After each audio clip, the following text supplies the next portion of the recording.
안성시 물류센터에서 집단 감염이 발생해 확진자가 26명까지 늘었고 강남구 부동산 업체에서도 새 집단 감염이 발생했습니다. 사업장 감염이 갈수록 늘어나며 우려가 커지고 있습니다. 황보혜경 기자입니다.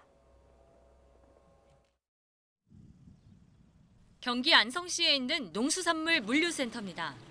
입구에 설치된 방역 초소에서 차량 소독이 한창입니다.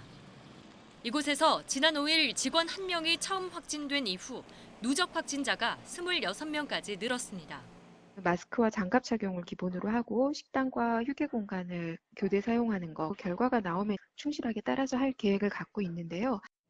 방역 당국은 환기 시설 없이 농수산물 관리를 위해 에어컨을 가동한 것이 감염 확산의 원인이 된 거로 판단했습니다. 공조시설이 없으면서 에어컨을 가동하니까 환기장치가 미흡해서 그러지 않았나라는 계속 추정이에요. 서울 삼성동에 있는 부동산 관련 업체 사무실에서도 새로운 집단 감염이 발생했습니다. 지난달 28일 첫 확진자가 나온 이후 감염이 20명까지 늘었습니다. 전화 영업을 주로 하는 업종 특성상 말을 많이 하면서 바이러스가 퍼진 것으로 보입니다.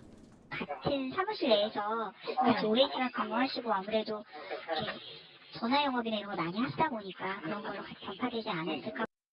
경기도 용인시 모현읍에서는 어르신들이 무더기로 확진됐는데 하천 하나를 사이에 둔 광주시에서도 감염자가 나왔습니다. 이 마을은 경기도 용인시와 광주시의 경계에 있는데요. 두 지역 주민들이 노인정을 함께 이용하기도 하는 등 왕래가 잦았던 것으로 파악됐습니다. 코로나19로 경로당이 폐쇄되자 부근에 모여 식사를 하는 등 모임을 가진 게 문제였던 것으로 추정됩니다. 팔을 다듬다가 다듬은 사람이 여러 사람 있는데 거기서 한 사람이 생겼다는 이야기만 전해드렸어. 최근 사업장에서 나온 집단 감염이 급증하고 가족과 지인을 통한 일상 감염도 늘고 있습니다.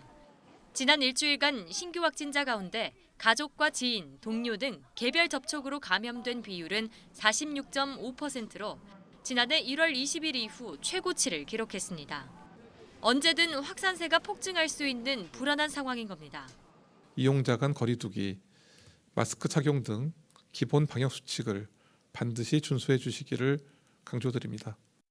방역 당국은 환기가 핵심 방역 조치라면서 다중이용시설에서는 자주 충분히 환기를 시켜 감염 위험을 낮춰달라고 거듭 당부했습니다. YTN 황보혜경입니다.